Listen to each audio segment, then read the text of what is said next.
बचाने के लिए आप, एक सिंगल अडानी को बचाने के लिए आप 11 लाख अरब रुपया अमेरिका से सौदा डील कर रहे हैं। इससे बड़ा शर्म और क्या हो सकता है?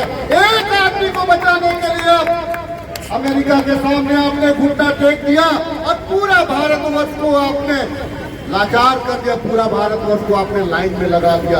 रूस आपको तेल देना चाह रहा है, ईरान आपको क्रेडिट पे तेल देना चाह रहा है। आखिर क्या मजबूरियां हैं मोदी जी, आप बताएं, देश को बताएं कि क्या मजबूरी है कि आप रूस से तेल लेना नहीं चाह रहे और ईरान से तेल लेना नहीं चाह रहे। देश आपका गुलाम नहीं है, देश आपका गुलाम नहीं है। आप जो देश को जो आर्थिक गुलामी की ओर ले जा रहे हैं, देश को जिस प्रकार से आप अपने स्वार्थ की ओर ले जा रहे हैं, देश कतई बर्दाश्त नहीं करेगा।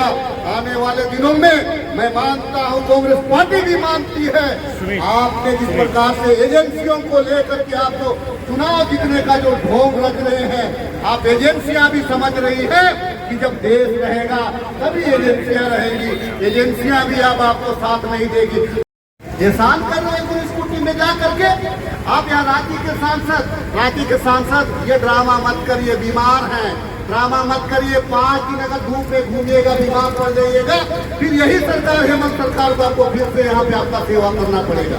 ये ड्रामा मत करिएगा, तमाम जनता देख रही है। मैं आपको चैलेंज करता हूँ, भाजपाइयों को चैलेंज करता हूँ, कांग्रेस पार्टी आज धूप में खड़ी है, कांग्रेस पार्टी जनहक में और देश हित में आज धूप में खड़ी है। अगर दम है तो मोटरसाइकिल पे आप भी निकल करके चलो।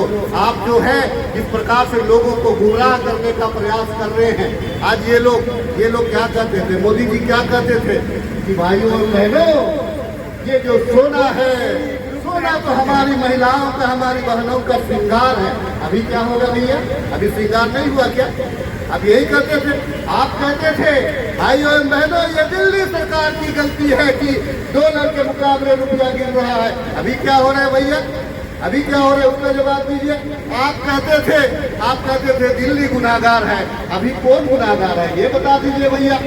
तो ये जो है मोदी जो शासन है, ये चुनावी जीवी लोग हैं, देश को नहीं चला रहे भाइयों बहनों।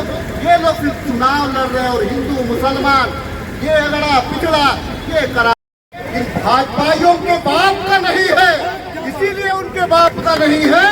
इन लोगों ने देश की आजादी में एक कतरा लहू तक नहीं बहाया है। हमारे पूर्वजों ने इस देश में अपना लहू बहाया है, तो जिम्मेवारी भी हमारी है कि देश को कैसे हमको बचाना है, देश को कैसे हमको संगठित रखना है। मैं यहाँ पे आए हुए तमाम कांग्रेस के कार्यकर्ताओं से सिर्फ इतना अपील करना चाहता हूँ कि आज हमको सिर्फ धरना और प्रदर्शन और रोड शो से हमको काम नहीं चलाना पड़ेगा। अब समय आ गया है कि जितने भी हमारे आस पड़ोस में जितने अंधभक्त बैठे हुए हैं, जितने भाजपा के कार्यकर्ता बैठे हुए हैं, सिर्फ MP और MLA की मैं बात नहीं कर रहा हूँ, उनके जो समर्थक हैं वहाँ जन लोगों को लेकर के कांग्रेस के कार्यकर्ता उनके घर में धरना दे और बोले कि हमको उचित दाम चाहिए, हमको तेल चाहिए, हमको रसोई गैस चाहिए, हमको पानी चाहिए, हमको बिजली चाहिए।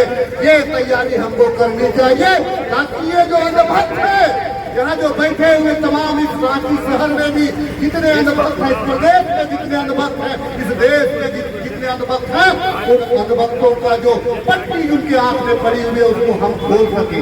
देखिए साथियों, आज मैं कहना चाहता हूँ कि अंधभक्त जो है उन्हीं की वजह से आज यह जो व्यवस्था है वो चरमरा रहा है। मैं इसलिए इस बात को कह रहा हूँ कि आने वाले दिनों में अगर हम उन पे अंकुश नहीं लगाए तो जब हम आगे बढ़ेंगे तेल के मामलों को लेकर के आगे बढ़ेंगे, हम खाद्यान्न को मामलों को लेकर के आगे बढ़ेंगे, हम विदेश नीति को लेकर के, तब ये लोग फिर से हिंदू और मुसलमान करके हमको फिर से बांटने का प्रयास करेंगे।